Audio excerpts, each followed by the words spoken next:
Salut tout le monde, bienvenue dans ce nouvel épisode de Bonus Track. Aujourd'hui, on va pas parler d'un clip à proprement parler, mais on va parler cinéma.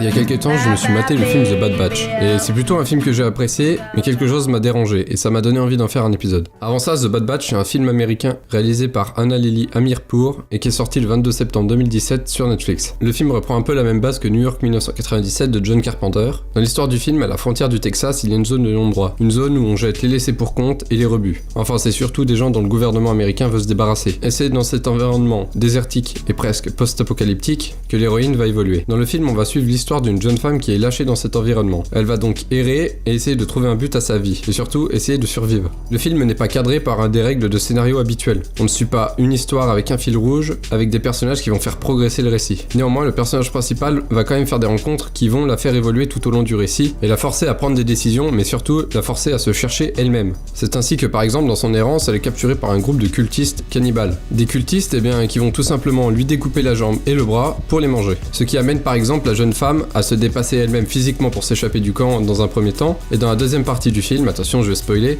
elle arrive à trouver un but enfin à sa vie, ainsi que la force de vouloir se venger. Mais ce n'est pas vraiment l'histoire principale, et le récit est ponctué comme ça de petites histoires qui sont plutôt des quêtes en fait. A noter qu'on en sait très peu sur le passé des personnages, et surtout sur le passé du personnage principal. On ne sait pas vraiment quelle est la raison de sa venue ici, et pourquoi surtout le gouvernement l'a jeté. Bref, voilà globalement pour vous donner une idée du film. Alors, pourquoi j'ai décidé de vous parler de ce film aujourd'hui ? Je vais pas en faire une critique, ni vous dire pourquoi j'ai aimé ou pas aimé le film, d'ailleurs je l'ai plutôt apprécié, c'est juste qu'au bout d'un moment, le film m'a fait me poser une question. Et c'est une question qui est relative à certains passages du film, des passages musicaux, que l'on pourrait qualifier de clipesques, sans bruitage, avec juste l'errance du personnage féminin. Et ces passages, il y en a plusieurs dans le film, et souvent ils sont assez longs, plusieurs minutes. Et mon questionnement était le suivant, à quel moment est-ce qu'on tombe dans le clip musical en fait ? C'est un film assez lent, et la plupart du temps, au final, la musique permet d'apporter du rythme. Et dans ces scènes-là, j'avais le sentiment que la musique prenait le pas sur l'image. Ce sont plutôt des passages où le personnage féminin erre, doute, et se pose des questions. Et j'ai l'impression que le réalisateur utilise ça pour faire des ruptures de ton, et surtout, pour suspendre le temps. Mais le problème, c'est que la temporalité, l'année, quel jour on est, on s'en fout dans le film.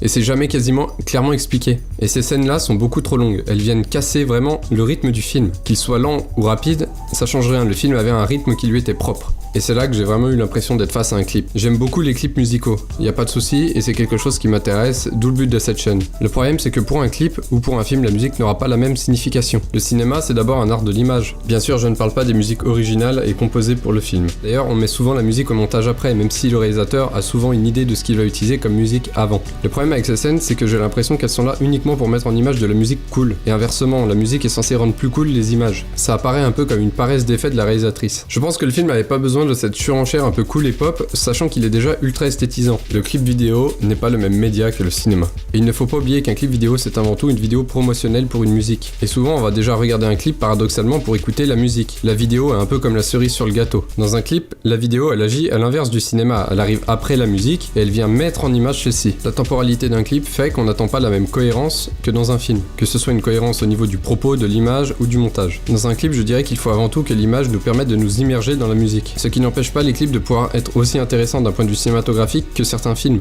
Et c'est grâce à cette liberté de cohérence et de non-récit que les clips peuvent se permettre souvent plus de choses, plus de folie visuelle, je dirais. Dans un film comme The Bad Batch qui part d'un postulat original avec un univers qui l'est tout autant, je trouve ça dommage d'ajouter des scènes qui n'apportent rien à la psyché du personnage, ou du moins qui n'apportent rien à l'idée de rêverie générale du film, le rêve étant un élément très important du film. Et c'est quelque chose qu'on voit de plus en plus, l'effet un peu clipesque, qui souvent m'emmerde dans les films quand ça arrive. Il faut pas se leurrer, bien souvent c'est pour donner un aspect cool au film. Mais je vais me contredire puisque je trouve que des fois ça marche. Pour moi ça marche dans des films qui n'essayent pas de développer une psyché d'un personnage, ou qui ne sont pas des films qui essayent de donner du sens avec un message fort. Je vais prendre comme exemple le film Rock'n'Rolla. C'est un film que j'aime bien, mais le film ne se prétend à aucun moment métaphysique, et on sent bien que le film ne défend pas une réelle idée avec de réelles pensées. Le film il est cool, il est rock'n'roll, il est donc logique que l'effet clip fasse partie de la réalisation et de l'esthétisme du film. Autre exemple avec Drive. Dans ce film, il y a beaucoup de scènes avec juste de la musique et les personnages, sans bruit, et pourtant ça me dérange beaucoup moins que dans The Bad Batch. Ces moments-là, dans Drive, avec une musique très catchy, très pop, beaucoup plus légère, ils sont là pour créer un moment de rupture au sein d'un film qui est assez violent, et souvent ça intervient pour développer la relation entre Carey Mulligan et Ryan Gosling. Ce sont des moments d'apaisement, et une relation sans parole presque. Enfin bref, tout ça pour dire que j'ai quand même bien apprécié The Bad Batch. Il est juste dommage que ces scènes viennent ajouter de la superficialité au film. Et je trouve que c'est une facilité de réalisation qu'on trouve beaucoup trop au cinéma aujourd'hui. Voilà pour cet épisode. Bien sûr, vous avez le droit de pas être d'accord avec moi, ce n'est que mon avis. Et moi, je vous dis à la prochaine. Salut!